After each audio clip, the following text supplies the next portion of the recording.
되시다. 아멘. 네, 감사합니다. 오늘 말씀 제목이 선교 제한적인 신기교회라는 제목. 원래 교회 이렇게 초반에 이렇게 되어 있는데 선교 제한적인 신기교회가 되게 하소서라는 제목을 하나님 말씀 전하도록 하겠습니다. 2021년도를 시작하는 지금 시점에서 하나님께서 우리 신기교회가 어떠한 교회가 되어지기를 원하시겠습니까? 그걸 생각해보면 첫째도 우리 신기교회는 영혼 구원하는 교회가 되어져야 할 것이며, 둘째도 영혼 구원하는 교회가 되어져야 되고, 마지막도 영혼 구원하는 교회가 되어져야 할 줄로 믿습니다. 이것을 좀 다르게 말씀을 드리면, 그래서 교회는 선교 지향적인 교회가 되어질 때에 하나님께서 그 교회를 축복하시고 또 그 가정을 축복하시고 그 개인을 지켜주시고 보호하시고 축복하여 주신다라고 믿습니다. 그러니까 우리 생각을 그냥 나는 교회 신앙생활 하면서 그냥 예수만 잘 믿고 그렇게 신앙생활 해야 되겠다 그게 아니라, 우리의 생각 속에 나는 항상 하나님 앞에 전도하는 성도가 되어야지, 나는 항상 하나님 앞에 선교하는 성도가 되어야지 라는 생각을 하게 되면 하나님께서 우리의 삶을 지키시고 보호하시고 축복해 주신다라고 믿습니다. 이게 정말 예수 믿는 목적이 아닌가 이렇게 한번 생각해 봤고요. 그래서 우리가 늘 복음 전하는 일에 힘쓰는 교회가 되셔야 되는데, 그래서 전도 세미나 이런 거 저도 많이 이제 참여를 해봤거든요. 예전에 그 세대구 교회 혹시 아시는가 모르겠는데, 세대구 교회가 대구에 여러 개가 있습니다. 거기에 굉장히 교회가 부흥하고 성장한 교회 목사님이 계신데, 그 목사님께서 포항에 안디옥 교회에서 이런 세미나 하실 때가 있었는데, 뭐 이렇게 해서 부흥했다 저렇게 해서 부흥했다 여러 가지 뭐 부흥에 대한 얘기를 많이 하셨는데, 그런 거 다 거두절미하고, 교회는 핵심은 이겁니다. 교회는 복음을 전해야 하나님께서 그 교회에 영혼을 보내신다라고 믿습니다. 이걸 다르게 말씀을 드리면, 한 영혼이라도 교회에 이렇게 데려오려고 우리가 힘쓰는데 그렇게 하지 않아도 데려오지 말라는 얘기가 아닙니다. 우리의 삶 속에 늘 복음 전해야 되는 삶, 예수 믿으세요, 예수 믿으세요, 그런 우리의 삶이 되어질 때에, 복음 전하는 삶이 되어질 때에 하나님께서 그런 전하는 성도들의 삶을 보시고, 이 교회는 정말 영혼을 사랑하는 교회구나 생각해서, 그래서 하나님께서 영혼을 보내신다. 이 영적인 원리다라는 거죠. 무조건 우리가 전도해야 될 때 그래 전도 어렵다 생각해서 이거 내가 이렇게 복음 전해서 이 사람을 이렇게 데려와야지 이렇게 우리가 생각할 때가 많지 않습니까? 근데 지금 성경이 말씀하는 것도 그렇고, 지금 여기 목사님 전도 세미나 저도 많이 다녀봤는데 한결같이 하는 얘기가 뭐냐면, 교회는 복음 전하는 교회가 되어질 때에 하나님께서 영혼을 보내신다. 한결같이 이런 얘기를 하는 겁니다. 부산에 포도원 교회가 지금 덕천동에 교회가 있다가 화명동 옮겨서 그 다음 교회 또 3번이나 건축해서 그렇게 큰 교회가 된 이유가 뭔지 아십니까? 이거는 제가 말씀드리는 게 아니라 그 교회 담임 목사님께서 말씀하셨는데, 그 목사님 다 아시죠? 너무 유명하니까. 목사님 설교도 너무 재밌게 잘하시고 유머스러우시고 설교에 카리스마도 있으시고 해서 그런 이유 때문에 교회가 부흥한 이유도 있지만, 그 교회에 매주 전도팀이 있습니다. 매주 전도팀이 모여서 밖에 이제 돌아다니시면서 전도하시거든요. 오늘은 이 지역, 다른 날은 저 지역 돌아다니시면서 예수 믿으세요, 예수 믿으세요 하면서 교회에 이제 사람들이나 밖에 사람들이 볼 때, 저것들은 전도비만 축내면서 저렇게 돌아다니나, 결과는 없는데 저 지역 돌아다니면서 예수 믿으세요, 예수 믿으세요 그렇게 전하고 돌아다니는데, 근데 결과가 어떨까요? 그들을 통해서 하나님께서 영혼을 보내주시는 게 아니라 그들의 수고하는 예수 믿으세요라는 그 전도의 열정을 보시고, 그래서 매주 새신자가 한 주에 한 번씩 꼭 새신자가 그렇게 등록한다는 거예요. 그러니까 어떻게 밖에 나가서 예수 믿으세요, 예수 믿으세요 하면서 복음 전하는 일을 포기할 수 있냐라는 거죠. 이걸 영적으로 보면 복음 전하는 교회는 살아있는 교회지만 복음 전하지 않는 교회는 죽어있는 교회이기 때문에 그런 죽은 교회에 하나님께서 영혼을 맡기시겠느냐라는 겁니다. 복음을 전할 때 꼭 우리가 결과 생각하지 않고 복음 전할 때 하나님께서 그런 우리 성도님들의 열심과 믿음 보시고 영혼 보내주신다는 거죠. 이게 근거가 없는 말씀이 아니라 고린도전서 3장 6절 말씀에 이런 말씀이 있습니다. 나는 심었고 아볼로는 물을 주었으되 오직 하나님께서 자라게 하시느니라. 아멘. 심는 사람이 있습니다. 뿌리는 사람이 있고 그 다음에 물을 주는 사람이 있으며 누가 자라게 하시는가? 내가 자라게 하는 게 아니라 하나님께서 자라게 하신다는 거죠. 저희 그 장로님 교회 부산에 대모 제일교회가 있습니다. 거기 교회가 저희 장로님 그 중보기도팀 그 전도팀이 있어서 중보기도도 하시고 전도팀이 있는데 그 매주 목요일마다 나가서 하는데 거기서 맨날 나가서 건 10년 동안 뿌렸는데도 그걸 못 거두고 허탕치는 것 같이 그렇게 되어졌다라는 거죠. 근데 그거를 누가 거두게 하셨냐면은 대저 그 옆에 교회에서 그쪽으로 하나님께서 하나님 때에 그렇게 영혼들을 보내시더라. 그러니까 뿌리는 일 역할만 잘 감당해도 하나님께서는 우리에게 각자에게 예비하신 하나님의 상급과 은혜가 있다라는 겁니다. 무조건 우리가 전도해서 이런 결과를 봐야지 이게 아니라 우리가 삶 속에 나는 늘 복음 전하는 삶이 되어야 되겠다, 나는 늘 전도하는 삶이 되어야 되겠다는 그 생각을 가지고 전할 때 하나님께서 영혼들 보내주신다는 겁니다. 이게 영적인 원리다라는 거죠. 우리 사랑하는 성도님들께서는 오늘 이 말씀 듣고 깨달으시고 내가 굳이 전도 못하더라도 우리 신기교회는 늘 복음을 전하는 교회가 된다, 나는 복음 전하는 사람이 될 것이다 생각해서 하루에 한 번이라도 예수 믿으세요라고 이렇게 전할 수 있는 영혼들이 될 때에 우리 하나님께서 우리 교회 영혼들을 어떻게 사방 각지에서 보내시는 것들 그거 한번 경험할 수 있는 우리 모두가 되기 간절히 축원합니다. 코로나 시대라고 복음 전하는 거 멈출 건가요? 그건 아니지 않습니까? 마스크 쓰고라도 예수 믿으세요 할 수 있습니다. 어딜 가든지 한 번이라도. 저기 여기 유곡인가 어디 갔는데 그쪽에 할머니 귀가 안 들리셔서 전하고 싶은데 예수 믿으세요 못하고 왔거든요. 근데 혹시 귀가 잘 들리신 분 계시면 그게 나가서 전하시라는, 그게 교회에 복이 될 줄로 믿습니다. 또 교회가 보면은 교회가 무너지는 교회들이 요즘에 많이 있는데 그 왜 그러냐면 교회가 선교의 사명을 잘 감당하지 못하기 때문이다.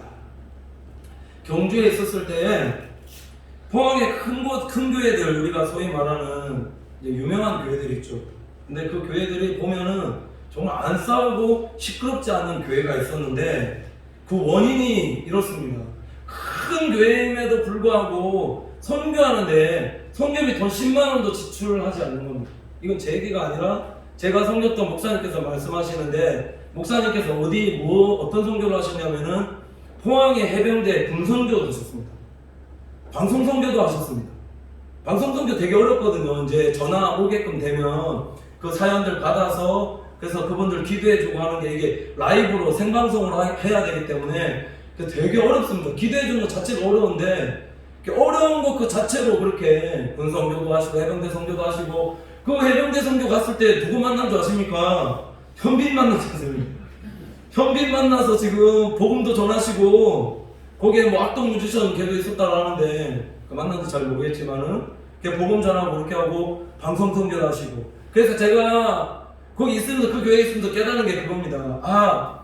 남들이 하기 어려운 전도하려 할 때, 남들이 생각하기 어렵다고 하려는 그 선교하려 할 때에 하나님께서 축복하신다는 사실을 깨닫게 하셨습니다. 교회에 쓰여지는 물질도 선교하는 곳에 잘 쓰여지게끔 되어지면 하나님께서 그 교회를 평안케 하시고 축복해 주신다는 거죠. 그래서 그 목사님께서 교회 처음에 담임 목사님으로 부임하셨을 때 장로님들께 같이 상의하면서 우리 교회는 앞으로 선교 지향적인 교회가 될 것이고 그래서 선교비를 따로 나눠서 합시다, 따로 분리해서 합시다 이렇게 얘기를 하셨는데, 근데 이제 장로님들 생각할 때 헌금이 나오는데 이거를 따로 분리해서 하게끔 되면 성도들이 내는 헌금이 줄지 않겠느냐 그렇게 생각하셨다라는 거죠. 근데 이제 목사님도 경험이 있으셨는지 모르겠지만 아닙니다 장로님들 하면서 이제 설득하시고 그래 성교비 따로 내게 하시고 했는데 재정은 재정대로 하나님께서 축복하시고 성교는 성교비대로 모이게끔 그렇게 하셔서 많은 곳에 그래서 제가 거기 있는 동안에 필리핀 단기 성교도 저 이렇게 말씀드리는 거였지만 제 돈 하나도 안 드리고 다녀왔어요. 청년들 우리 청소년들 그런 돈 모아서 밖에 이제 앞으로 필리핀 선교나 앞으로 캄보디아 선교나 남아공 선교나 같은 거 있을 때 그냥 같이 보내야 된다는 거죠. 봐야지만 선교적인 마인드가 생기게끔 되어지고 그래서 그 돈이 많이 모여서 한 3천만 원, 4천만 원 모였었거든요. 근데 두 교회 후원하는 교회가 있었는데 캄보디아 갔다가 그쪽 캄보디아에는 조금 실망하시고 돌아오셨는 것 같습니다. 선교를 좀 목사님께서 잘 안 하셨는지 모르겠지만 필리핀에 후원하는 교회가 있었는데 그 교회에 이제 차은호 선교사님이라고 계십니다. 근데 그분이 선교하다가 진짜 열심히 하셨거든요. 사모님하고 많이 사람들도 세워지는 것들 보고 왔는데 근데 그 선교사님이 중풍으로 쓰러졌어요. 그래서 필리핀 그 주변의 목사님들께서 이제 차은호 선교사 끝났다 생각했는데 끝난 게 아니었죠. 가서 교회에서 모은 건축원금 거기에 보내드리고 그래서 이제 위에다 이제 건축 증축하게끔 되어졌는데 그래서 그렇게 되어지는 거 보고 주변의 선교사님들이 도전받아서 아 이게 차 선교사가 끝난 게 아니라 이게 선교 열심히 할 때 목숨 걸고 할 때 더 이렇게 좋은 일들이 일어나는 거라 생각해서 도전과 힘 얻어서 그래서 더 열심히 그렇게 하였다는 얘기. 그 불과 몇 년 전이거든요. 그래서 제가 그 얘기 듣고 너무 은혜 많이 받았어요. 우리가 선교비 보내는 이유도 선교 보낼 때 그쪽에서 선교하는 목사님들께 정말 선교에 목숨 거는 선교사님들께 보낼 때 어떻게 하실까요? 그 물질 단돈 5만원, 10만원이다 받으면 어떻게 할까요? 그 교회를 위해서 기도해 주시지 않겠습니까? 그 교회 성도들을 위해서 기도해 주시지 않겠습니까? 그러니까 교회에 어려운 문제가 있을 때도 이상하게 보면 교회가 평안하게 싸우지 않고 잘 해결되어지고 교회 재정도 저 있는 동안에는 좀 이런 말씀드리고 저 있는 동안에 하는 그런 축복하시는지 모르겠지만 그걸 아닐 수도 있지만 목사님 사역을 잘하겠죠. 흑장 이렇게 3년 동안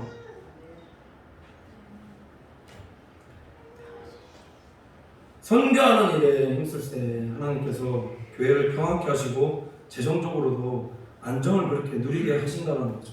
우리 개인도 마찬가지입니다. 개인의 삶도 늘 개인 하나님께서 공급해 주신 물질도 이게 다 내 것이라고 내 소유라고 생각하지 않고 정말 선교하고 전도하고 하나님 나라 일에 그렇게 그런 생각을 가지고 그렇게 살아갈 때 하나님께서 그 가정에 축복해 주신다는 겁니다. 물질적으로 복을 받으신 분들 보면 거의 그렇습니다. 어디 교회 건축한다고 하면은 몇 천만 원씩 자기 11조 생각 안 하고 자기 돈 생각하고 투척하시는 분들 보면 내시는 분들 보면 그렇더라고요. 정말 내 물질이 아니라 이거는 하나님께서 주신 돈이라 생각하고 그렇게 쓸 때 하나님께서 축복하시더라고요. 그러니까 물질도 그렇게 어떻게 겁 없이죠. 그렇게 쓰실 수 있다고 믿습니다. 우리 사랑하는 성도님께서는 항상 선교하는 일에 이렇게 열심을 내시고 또 최선을 다할 수 있는 우리 믿음의 성도들 되시기를 간절히 축원합니다. 자, 그러면 하나님께서 선교하는 자를 또 어떻게 대우해 주시는가? 오늘 말씀 보면은 선교하는 자를 어떻게 대우해 주시냐면은 제가 이렇게 앞에 적어놓고 지금 시작하는데 죄인을 왕처럼 대우하신다. 모든 상황 속에서 하나님은 죄인인 것 같지만 왕처럼 그렇게 대우해 주신다는 거죠. 19절에서 21절 말씀 읽어보면 이런데 유대인들과 이방인들에게 복음 전하는 사도 바울을 죽이기 위해서 먹지도 마시지도 않고 맹세한 자가 몇 명이나 있었냐면 40여 명이었습니다. 사도 바울 그 한 사람 죽이려고 40여 명이 숨어서 기다리고 있었다는 거죠. 유대인들이. 왜냐하면 자꾸 복음 전하니까 이 복음의 능력이 있으니까 유대인들이 개종하게 되니까 이제 싫은 거죠. 이제 40명이 그래서 목숨 걸고 있는 사도 바울을 죽여야 되겠다라고 그런 결사대가 있었다는 겁니다. 하나님께서 이 사도 바울 한 사람을 지키기 위해서 보호하시기 위해서 로마 군사 몇 명을 사용하신 줄 아십니까? 오늘 본문 23절 보면 이렇습니다. 사도 바울을 가이사랴까지 호송하기 위해서 동원했던 병력에 대해서 나오는데 예루살렘에 주둔하고 있던 로마 군사 보병이 200명이고 마병이 70명이고 창군이 200명이고 합치면은 470명입니다. 한 사람 지키기 위해서 로마 군사 거의 절반에 이르는 숫자가 사도 바울을 지키고 있었다라는 것. 또 24절 보면은 이렇게 나오는데, 더 아이러니한 말씀이 나오는데, 사도 바울을 태워서 총독 벨리스에게 무사히 보내기 위해서, 죄인이면 죽을 수도 있지 않습니까? 근데 무사히 보내기 위해서 짐승을 준비하라 명하였다는 거죠. 이 말씀만 보면 좀 이해가 안 되죠. 제 설명대로 좀 이해가 가실 건데, 사도 바울 한 사람을 지키기 위해서 470명이나 되는 사람들을 호위하게 하셨고, 죄수라고 생각되면 일반적으로 보면은 수갑 채워서, 발에 수갑 채워서 질질 그 쇠줄에 묶어서 끌고 가는 게 일반적인 상식 아닙니까?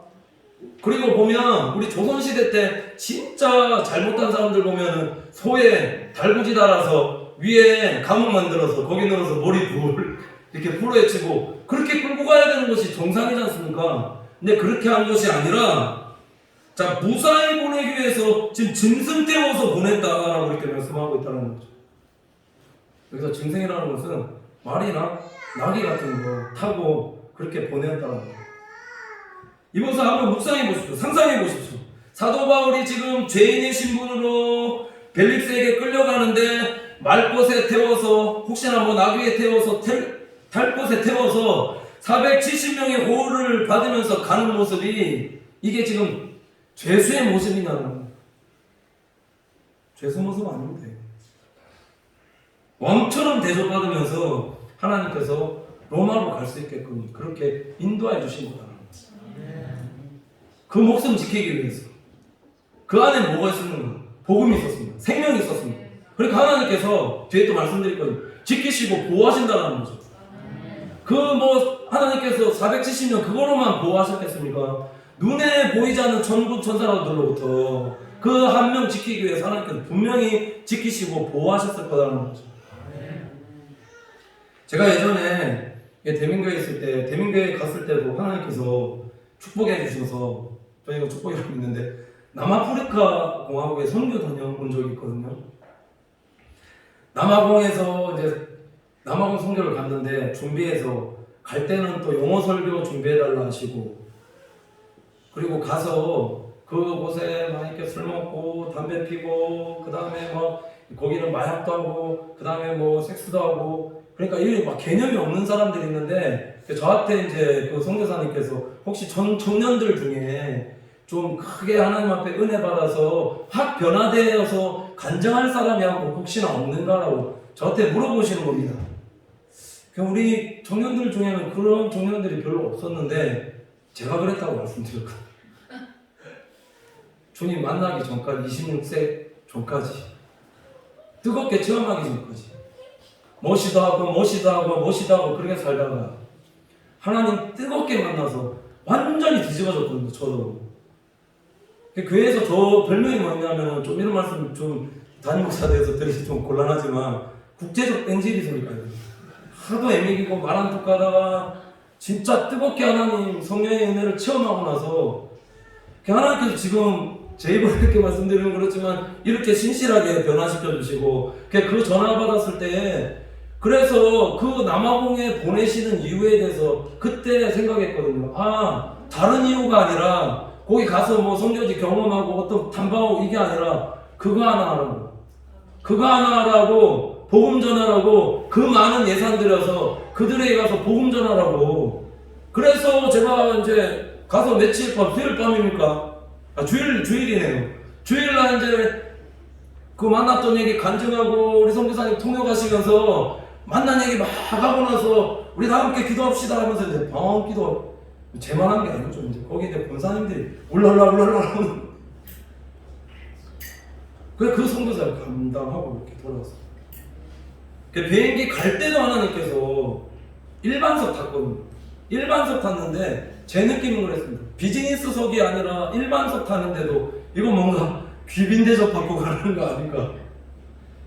갈 때도 올 때도 그렇게 인도하시는 것 같다라는 그런 생각이 들었습니다. 비행기 안에서 배고프다고 하면 밥 갖다 주시고, 진짜 생각만 하면 싹 갖다 주시는 거. 배고프다 생각하면 밥 갖다 주시고, 커피 먹고 싶다 생각하면 커피 갖다 주시고, 간식 먹고 싶다 생각하면 간식 갖다 주시고, 음료수 갖다 주시고.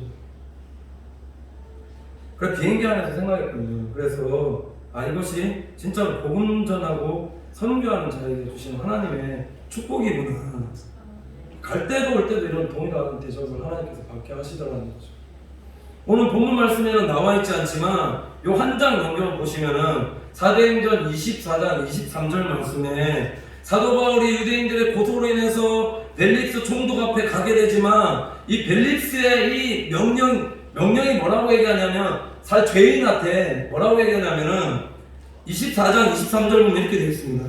찾아보시면은 백부장을 명하여 바울을 지키되 자유를 주며 친구 중 아무나 수종하는 것을 금치 말라 하니라. 죄수입니다. 죄수인데 자유를 주며 친구 중에 아무나 수종하는 것을 금치 말라라고 말씀하는 건 이게 죄수냐라고. 죄수 아니죠. 세상적으로 볼 때는 죄수의 신분이지만 하나님께서는 그럼에도 불구하고 복음 전도를 위해서 사는 사람을 일반석이 아니라 비즈니스석으로 높여주시고 왕같은 대접을 받게 하여 주신다고 믿습니다.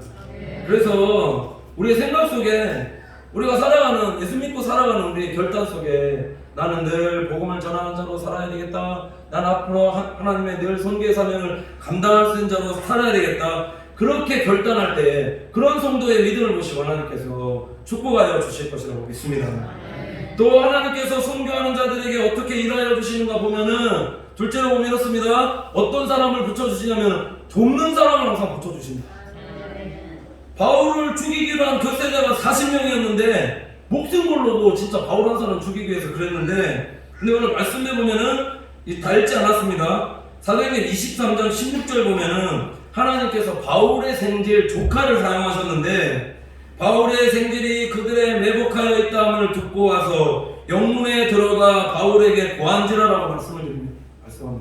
이게 어떤 의미냐면은 지금 결사대가 매복하고 있는 결사대가 이제 사도 바울 오기만을 기다리고 있는데 그렇게 기다리고 있을 때 이 사도 바울이 가만히 있지 그 기다리고 있는 그 길 가운데 요 생질 조카가 딱 있다가 위험에 처하였다는 상황을 알고 그 위험 때마다 가서 바울님 이쪽으로 오시면 안 됩니다. 저쪽으로 가십시오. 하고 그쪽으로 비켜가고 이쪽으로 오시면 안 됩니다. 해서 비켜가고 그렇게 했다. 때마다 시마다 분초마다 하나님께서 돕는 사람 붙여서 위기에서 모면하게끔 도와주게끔 하나님께 그렇게 만드시고 일하신다는 겁니다. 이게 뭐 옛날 사도행전에만 지금 일어났던 이게 일인 것 같습니까? 아닙니다. 이 말씀대로 정말 복음 전하는 자에게 하나님께서 돕는 사람 붙여주시고 또 있습니다. 보면은 로마의 전부장인데 로마의 전부장은 지금 여기 보면 예수를 주로 고백하는 사람인지 아닌지 성경에 정확하게 나와 있지 않습니다. 근데 하나님께서 일하여 주시니까 어떤 일이 일어나냐면 하나님은 믿지 않는 자들의 마음까지도 감동시키셔서 하나님 일들을 성취하게 이렇게 하신다는 거죠. 전부장이 40명의 결사대가 붙어있는 가운데 백부장 둘에게 일러서 470명의 군사를 준비하게 하고 그래서 벨릭스에게 무사히 보내게 그렇게 짐승 준비하나 명하였더라. 이게 어떤 의미냐면은 하나님은 복음을 위해서 사는 자들을 이렇게 도우십니다. 믿는 사람을 통해서 도움받지 못하면 믿지 않는 자들이라도 하나님께서는 감동시키셔서 하나님은 그 일들을 감당하게끔 그렇게 하신다는 거죠.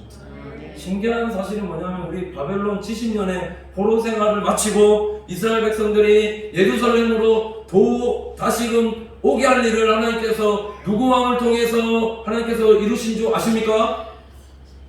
이방왕 고레스입니다.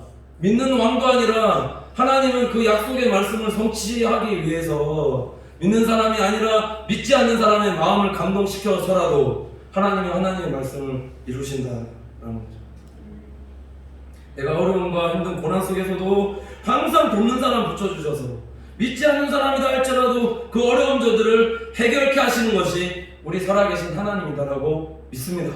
그러니까 내가 항상 살아갈 때 어떠한 마인드로, 어떠한 마음으로 살아가는가에 따라서 선교하는 자들 뿐만 아니라 정말 하나님의 말씀에 순종하면서 믿음으로 살아가는 자들에게 하나님의 지키심과 보호하심과 도우심과 안전케 하심이 있다라는 거죠.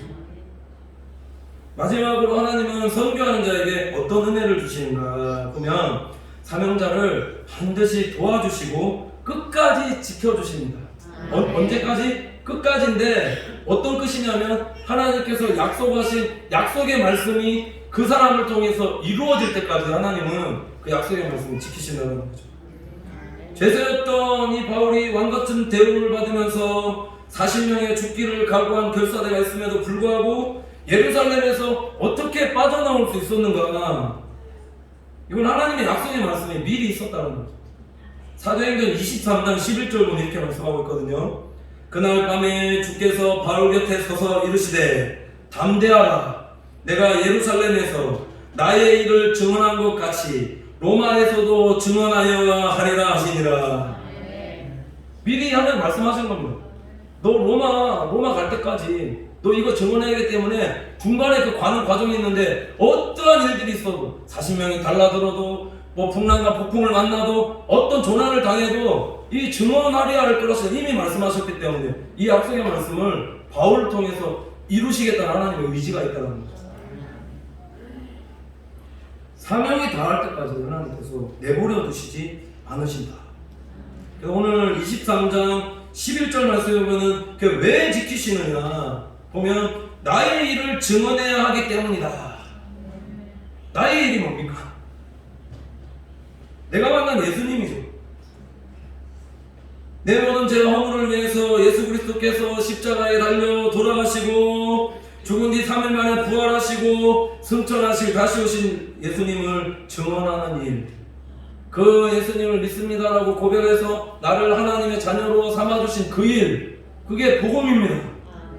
그 일 증거하는 가운데에 중간에 어떤 일들이 있다 할지라도 하나님께서 그 사명자를 절대로 하나님께서 죽게 하시지 않는다라는 거죠. 절벽에 뛰어내 이렇게 하면 안 되지만 뛰어낸다 할지라도 하나님께서 다 손으로 받쳐주시고 풍랑 속에서 물속에 팍 빠져도 수월 밑에 예배하시지 않습니까? 요나 탁 예배하셔서 회개케 하시고 다시금 사명 감당했던 하나님께서 그렇게 하시지 않습니까? 사도행전 27장에 보면 그래서 사도 바울이 로마로 압송되어지는데 아드라무테라는 배 타고 배를 옮겨 타서 알렉산드리아 배를 타게 됩니다. 근데 그레데까지 가서 그레데 섬까지 가서 미항까지 갔는데 사도 바울이 전대여행을 많이 했기 때문에 그래서 이렇게 좀 이렇게 풍세돼서 볼 수 있었던 것 같습니다. 그래서 지금 운행하면 안 되고 좀 천천히 하자고 이렇게 얘기를 하는데 사도행전 27장 11절 말씀에 보면은 백부장이 선장과 선주의 말을 바울의 말보다 더 믿더라. 이게 보면은 바울이 천천히 운행하자는 말이 이게 말이 안 되는 얘기거든요. 왜냐하면 바울은 뱃사람이 아니지 않습니까? 그러니까 당연히 선장과 선주가 바울의 말보다 이게 거기 나오는 지금 선장과 선주의 말 믿는 게 이게 더 당연한 겁니다. 그래서 이 사람들이 바울의 말을 아예 무시하고 남풍 불 때, 남풍이 순하게 불 때, 이 바울은 직감하는 게 위험할 거다 직감했는데 순풍 불 때 위험을 직감하지 못하고 그냥 운행을 확 해버린 겁니다. 그때 하나님께서 뭘 보내셨냐면 유라굴로 폭풍을 보내셔서 그 안에 배 안에 타고 있는 276명의 사람을 난리나게 하신 거죠. 밥도 못 먹고 그래서 금식한 게 아니죠. 14일 동안에 구원의 영광이 다 사라졌을 때에 굶어 죽을 위기에 처했을 때에 사도 바울이 뭐라고 권면하냐면 사도행전 27장 22절에서 26절에 이렇게 말씀하고 있습니다. 내가 너희를 권하노니 이제 안심하라. 너희 중에 생명에는 아무 손상이 없겠고 오직 백분이리라. 나의 속한 바 오직 나의 섬기는 하나님의 사자가 어젯밤에 내 곁에 서서 말하되 바울아 두려워 말라. 내가 가이사랴 앞에 서야 하겠고 또 하나님께서 너와 함께 행선하는 자를 다 내게 주셨다 하였으니 그러므로 여러분들이여 안심하라. 이 말씀 한번 참 좀 아이러니하자, 좀 웃기지 않습니까? 지금 누가 누굴 보고 지금 안심하라고 하는 건가? 지금 바울은 죄수인데 지금 거기 276명의 사람에게 안심하라 안심하라고 두 번이나 얘기하고 있다는 거죠. 그럼 뭐라고 얘기하냐면 그 다음에 나는 내게 말씀하신 그대로 되리라 하고 하나님을 믿노라. 그러나 우리가 한 섬에 걸리리라 하니라. 이 말을 했거든요. 그 다음 이 다음에 어떻게 되냐면 사도 바울의 말대로 하나님은 한 섬에 걸리게끔 그렇게 하셨는데 그게 어디냐면은 로마 근처에 멜리데 섬으로 하나님께서 인도하셨다는 거예요. 풍랑을 통해서 인도하셔서 로마 근처에 멜리데 섬으로 인도하셨는데 그 풍랑을 통해서 그 배 안에 276명을 사람 한 사람도 죽지 않게 하시고 다 살리셨고 배부르게 먹게 하시고 다 구원해 주셨다는 거죠. 전승에 보면은 사도 바울이 로마로 가서 복음을 증거해서 로마가 복음되어진 것보다 이 안에서 이 구원의 크게 은혜를 감당했던 사람들 때문에 로마가 복음화되었다라는 얘기들이 더 있습니다. 그런 전승도 있습니다. 뜨겁게 하나님의 은혜를 체험했다는. 사도행전 23장 11절 보면은 그날 밤에 주께서 바울 곁에 서서 이르시되 담대하라. 내가 예루살렘에서 나의 일을 증언한 것 같이 로마에서도 증언하여 하리라 하시니라. 이미 이 말씀하신 것이 있었기 때문에 앞에 얘기하신 거죠. 이 사명이 완수될 때까지 하나님은 바울을 죽게 할 수가 없는 겁니다. 풍랑을 일으켜도 그 배 안의 사람들 다 죽게끔 그렇게 되어도 죽게끔 못 하시는 거죠. 로마 가서 복음 증거하는 완수하기까지. 우리가 신앙생활 하면서 누구의 말을 들어야 될 것인가? 사람의 말도 아니고 세상의 말도 아니라 하나님의 말씀인 줄로 믿습니다. 하나님의 말씀대로 행할 때 하나님은 풍랑 가운데서도 코로나 가운데서도 우리를 하나님의 말씀이 지키시고 보호하시고 안전케 하여 주시라고 믿습니다. 사도 바울의 심령은 나의 일을 증언하는 기쁨으로 가득 찬 사람이었다라고. 예수 그리스도를 증언하는 일에 충만한 사람. 그래서 우리도 이런 믿음을 가지고 복음 전하는 사명을 환경과 여건에 관계없이, 지역적 여건에 관계없이, 코로나 상황에 관계없이 힘쓰는 사람 되어질 때에 하나님께서 그 교회와 성도를 축복하시고 왕처럼 대우하시고 도와주시고 또 우리 가운데 늘 은혜 베풀어 주신다는 사실을 기억하면서 날마다 우리 교회가 선교 지향적인 교회로, 우리 성도들이 선교 지향적인 성도로 살아 하나님 앞에 크게 영광 돌리며 살아가는 우리 믿음의 성도들 다 되시기를 간절히 축원을 드립니다. 이렇게 기도하겠습니다. 하나님 감사합니다. 사랑하는 성도들 진정으로 영혼을 사랑하고 복음 전하고 하나님을 기쁘시게 해드린 우리 교회와 성도들 되게 인도하여 주시옵소서. 복음 전하는 자, 선교하는 자를 왕처럼 대접하시고 돕는 사람 붙여주시고 지키시고 보호하시고 안전케 하심을 믿사오니 말씀대로 행하는 교회와 성도가 되어서 하나님 예배하신 하늘의 신령한 복, 땅의 기름진 복들 늘 충만히 받아 누리며 살아가는 우리 믿음의 성도를 되게 하여 주시옵소서. 열악한 환경과 여건, 다른 악조건 속에 지배를 받는 성도들이 아니라 하나님의 말씀에 인도함을 받는 믿음의 성도들 되어 모든 일들 가운데 승리하는 우리 믿음의 성도들 되게 인도하여 주시옵소서. 감사드리며 예수님의 이름으로 기도드립니다. 아멘. 찬송 250